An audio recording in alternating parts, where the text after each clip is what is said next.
innecesario argumento cosmológico. Bueno, es gracioso que ninguno de mis 500 y tantos, casi 600 videos he utilizado jamás este argumento, que es el más típico y característico que usan muchos teístas y muchos ateos cuando debaten esto de la existencia o la inexistencia de Dios. Pero bueno, yo casi como apologista, como pues teísta, como deísta, como místico, pues jamás he recurrido a este argumento. A lo mucho he recurrido más, por ejemplo, al teleológico, que es a la razón, a la lógica, al orden, las leyes, las matemáticas, el sentido que hay detrás de las cosas, pero este ni siquiera es tampoco de mis principales argumentos. Yo soy todiano, porque bueno, yo digo que Dios es el todo, el absoluto, y un amigo ateo le puso entonces a mi postura todianismo, porque Dios es el todo. Entonces hay un argumento muy sencillo que sale de aquí. Solo puede existir todo lo que existe, y ese todo solo puede tener todos los atributos y propiedades posibles. No puede ser de otra forma. No puede existir menos que todo, no puede existir más que todo, no puede existir la nada, porque la nada por definición no es, no existe. Entonces, por simple lógica, por simple necesidad, solo puede existir todo lo que existe, y eso que existe solo puede tener todos los atributos y propiedades posibles. Luego, Dios es lo único que puede existir, lo único que puede haber. Y con atributos, propiedades y características, pues me refiero a que incluye inteligencia, conciencia, volición y otros, y no solo a nivel humano. Obviamente al nivel máximo, el máximo nivel que se puede tener de inteligencia, de conciencia, etcétera, etcétera. Entonces, como ven, es un argumento muy básico, es un argumento lógico, es un argumento que es por necesidad y porque no puede ser de otra forma. O sea, literalmente no puede haber menos que todo, no puede haber más que todo, no puede haber nada. Solo puede haber todo, solo puede haber un ser total que tiene todas las propiedades características totales y se acabó.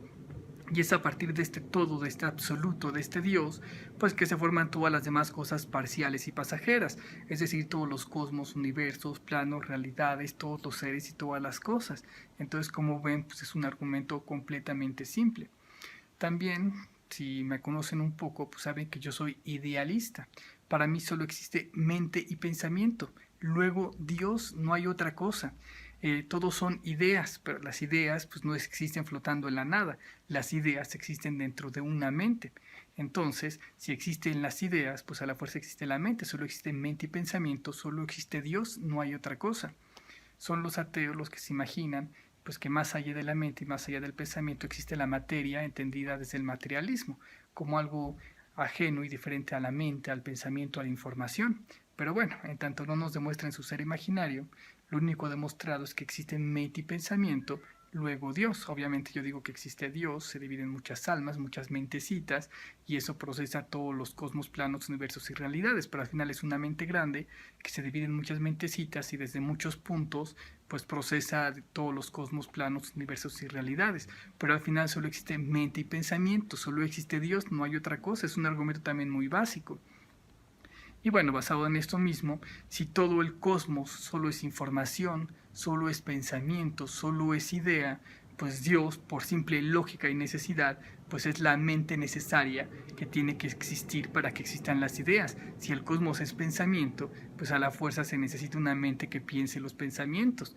Ahí, por ejemplo, los argumentos esos chafas que muchos usan, porque lo dijo el super Carl Sagan, que decía, ay, ¿por qué no nos detenemos en el cosmos y ya no seguimos, que decimos que es la última cosa y no que está Dios atrás del cosmos? Bueno, porque si el cosmos es pensamiento, pues el pensamiento a la fuerza necesita una mente que lo piense. ¿Por qué no nos detenemos en el cosmos? No nos podemos detener en el pensamiento, nos tenemos que detener en la mente que piensa el pensamiento. Y bueno, otras tantas cosas que salen por ahí. Entonces también son estos argumentos del idealismo, pero ni siquiera, o sea, todos estos anteriores pues son irrelevantes, son incluso absurdos, son innecesarios. Todos estos también suponen un poco que Dios es un ser lejano, ajeno y separado de ti, del que no tienes evidencia y tienes que encontrar algo para ver si existe o no existe. Pero lo más absurdo, lo más tonto, es que yo digo que nosotros somos Dios. Si Dios es todo y lo único que existe, y tú existes, ¿quién eres? Pues tú eres Dios.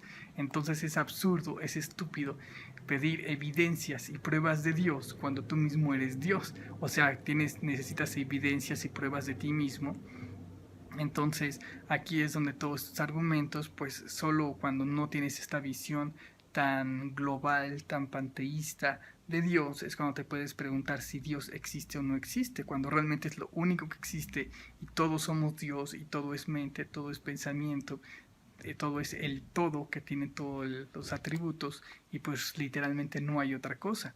¿A quién se le ocurriría pedir evidencia de lo único que existe? Bueno, solo una persona confundida que no tiene idea de lo que está viendo. Y también aquí llegamos a este punto, que Dios es la meta, Dios es la respuesta final, Dios es la solución del acertijo. Si el ser humano llegara a Dios y conociera a Dios, entonces el juego acabaría. Por eso Dios tiene que permanecer oculto, tiene que permanecer en secreto. Claro, solo para las mentes más primitivas, torpes y menos brillantes, porque bueno, ¿cómo ocultas lo único que existe a las personas? Pues obviamente porque las cosas no se trata de lo que estás viendo o de lo que es, sino de lo que crees que estás viendo y lo que crees que es. Tu interpretación de las cosas es en la interpretación donde puedes esconder al todo, al absoluto, a Dios enfrente de tus narices o incluso detrás de tus narices, porque tú mismo eres Dios. Entonces es graciosísimo que las personas no puedan encontrar a Dios, no puedan ver a Dios y necesiten buscar argumentos para encontrar a Dios, cuando literalmente es lo único que existe y lo único que hay. Voltea donde quieras, señala lo que quieras, solo existe el todo y todas las posibilidades, solo existe la mente, solo existe el pensamiento, solo existe Dios, literalmente no hay otra cosa, y aún así no pueden verlo. Claro que esto es completamente deliberado, y bueno, Dios tendrá que permanecer oculto, pues hasta que cada quien vaya revelando internamente los secretos y resuelva el acertijo. Pero entonces también Dios no es algo que puedan responder muchos. Dios es lo que responden solo los que ya llegaron al conocimiento de lo que es Dios. Saludos, besos y abrazos, Archimago. Y así el argumento cosmológico es innecesario, pero sigue siendo válido. Si solo somos mente, somos Dios y el cosmos solo es pensamiento, pues entonces cuando la mente no pensaba el cosmos no existía. Cuando Dios empieza a pensar en el cosmos empieza a existir. Entonces sí, todo lo que empieza a existir necesita una causa, es decir, Dios. Dios es la mente y el cosmos es pensamiento. El cosmos es a Dios lo que el pensamiento es a la mente. Entonces, bueno, también eso de que lo que genera el cosmos es la causa incausada.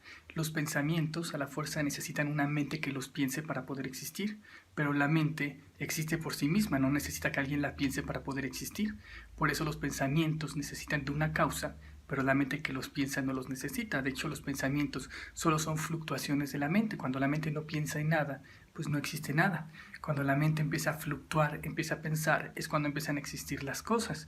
Entonces el argumento es perfectamente válido. Si el cosmos solo es pensamiento, si el cosmos empezó a existir, pues a la fuerza necesita pues una causa a lo que esté generando ese pensamiento, es decir, la mente, es decir, Dios. Y bueno, esta causa es incausada, esta causa es atemporal y no local, porque de hecho es la mente la que piensa en el tiempo y el espacio. La mente no existe en un tiempo y en un espacio, sino que el tiempo y el espacio existen dentro de la mente, son construcciones de la mente. Entonces, bueno, empezamos a ver que este Dios que se propone desde el argumento cosmológico, pues es evidente su ser eterno, atemporal, no local, todopoderoso, es inteligente, es racional, es conciencia, es volencia, etcétera, etcétera, etcétera.